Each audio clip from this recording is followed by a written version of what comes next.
चाणक्य के अनुसार अगर ये 10 बातें आप किसी को बताएंगे तो आपका भला कभी नहीं हो सकता। भारतीय नीति जैसा चाणक्य, विदुर, भीष्म नीति के अलावा हितोपदेश, जातक कथाएं और तमाम नीति कथाओं में हमें जीवन का ज्ञान, नीति, धर्म की शिक्षाएं मिलती हैं। उन्हीं में से हम खोज कर लाए हैं कुछ ऐसी बातें जो आपको दूसरे लोगों से गोपनीय रखनी चाहिए। हमने यहाँ पुराने समय में से प्रचलित ऐसी 10 बातों को संकलित किया है। कोई व्यक्ति अगर आपसे हर तरीके से आपके राज जानने का प्रयास कर रहा है तो समझ जाएं कि वह आपका हितैषी तो कतई नहीं है। वह तो बस आपकी शक्ति, कमजोरी, योग्यता या बैकग्राउंड को जानना चाहता है। ऐसे लोगों से सावधान हो जाएं जो आपसे खोद खोद कर कुछ पूछ रहे हैं। सबसे पहली बात, घर परिवार की बातें। बहुत से ऐसे लोग भी हैं जो अपने घर परिवार की सारी बातें अपने मित्र, रिश्तेदार या किसी परिचित से शेयर करते हैं। ऐसे लोग बाद में पछताते हैं। इससे घर के सदस्यों में आपसी मनमुटाव और अविश्वास की भावना बढ़ती है। घर की बातें घर में ही रखने से जीवन सुखमय बनता है। दूसरी बात है घर का रहस्य। बहुत से ऐसे लोग हैं जो अपने घर में ही हर किसी की एंट्री कर देते हैं और घर के कोने कोने से सभी को अवगत करा देते हैं। जो लोग आपके विश्वास पात्र हैं उन्हें जरूर इसकी छूट दी जाती है, लेकिन हमने देखा है कि बहुत से ऐसे लोग भी आपके घर में घुसकर उसे देखना चाहेंगे जिससे आपका कोई खास संबंध नहीं है। हालांकि जिस पर आप विश्वास कर रहे हैं वह कितना सही है यह भी देखना जरूरी है। तीसरी बहुत जरूरी बात है आपका धन। लोग जानना चाहते हैं कि आप कितना कमाते हैं।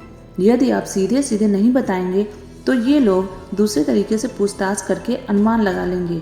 हालांकि आप अपने धन को जितना हो सके गोपनीय रखें तो आपके लिए ही अच्छा होगा। इसलिए नहीं कि लोग कर्ज मांग लेंगे और फिर लौटाएंगे नहीं। इसके और भी कई कारण हो सकते हैं। धन को अपने परिचित या रिश्तेदारों से गोपनीय ही रखने की सलाह दी जाती है, लेकिन ध्यान रखें अपनी पत्नी से गोपनीय रखेंगे तो आपके लिए वही धन दुखदायक साबित होगा। इसलिए आप इस बारे में अच्छे से सोच विचार कर लें। चौथी बहुत जरूरी बात है अपना अपमान। यदि सार्वजनिक रूप से आपका अपमान किया जा रहा है तो उसका जमकर प्रतिकार करें। फिर भी व्यक्ति को बहुत से मामले में कभी कभी मजबूरीवश अपमान झेलना पड़ता है। अपमान को दिमाग में ज़्यादा तक नहीं पालें, बल्कि इस पर विचार करें। दोबारा कोई आपके साथ ऐसा ना करे, यह भी ध्यान रखें। पांचवी बहुत जरूरी बात है कि अपनी अयोग्यता और कमजोरी को किसी को ना बताएं।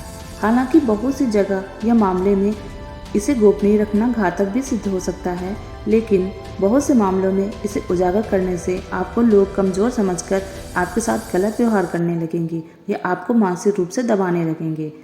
छठी और ज़रूरी बात है मन की बात। मन में बहुत सी ऐसी बातें होती हैं जिनको जाहिर करने से आप अपने आसपास संकट खड़े कर सकते हैं। हो सकता है कि आपके मन में किसी बात को लेकर अवसाद हो, क्रोध हो या घृणा हो। मन में हजारों तरह के विचार उत्पन्न होते हैं, लेकिन बुद्धिमान मनुष्य उन्हीं विचारों को व्यक्त करता है जो उसके हित में होते हैं। सातवीं और बहुत जरूरी बात है गुरु मंत्र, साधना और तप। यदि आपने किसी योग्य गुरु से दीक्षा ली है तो उसके द्वारा दिया गया गुरु मंत्र गोपनीय रखें। हालांकि गुरु मंत्र कई प्रकार के होते हैं, जैसे किसी ने आपको बहुत कुछ ज्ञान दिया है या कुछ हुनर सिखाया है, वह भी गुरु मंत्र हैं। आठवां जो बहुत ज़रूरी बात है वो है दवा। आप यदि किसी भी प्रकार की दवाई खाते हैं तो उसे गोपनीय रखें। माना जाता है कि दवा का असर भी तब करता है जब वह गोपनीय हो। हालांकि कुछ लोग इससे इत्तेफाक रख सकते हैं, लेकिन प्राचीन काल में हो सकता है कि यह किसी विशेष रोग या औषधि के लिए कहा गया। पहले के कुछ लोग दुर्लभ वनस्पति के जानकार भी होते थे। बहुत से लोग कहते हैं कि यदि आप दारू भी पीते हैं तो वह भी तब तक उचित है जब तक उसकी गोपनीयता भंग ना हो। जिस दिन लोगों को इसके बारे में पता चलता है, समझो उसी दिन से आपका पतन भी होना शुरू हो गया। नवीं और बहुत ज़रूरी बात है आपकी आयु। हालांकि कुछ लोग आपकी आयु जानते हैं और कुछ जानना चाहते हैं, लेकिन यदि कोई आपसे बिना किसी कारण से आयु पूछता है तो उसे कतई न बताएं। लेकिन वर्तमान में यह संभव नहीं है।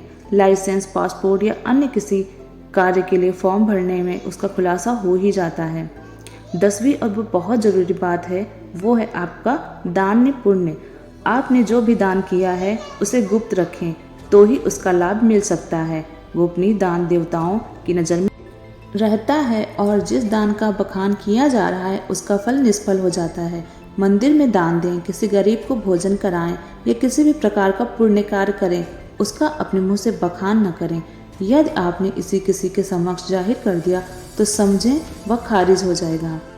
यह कहानी सुनने के लिए आपका बहुत बहुत धन्यवाद।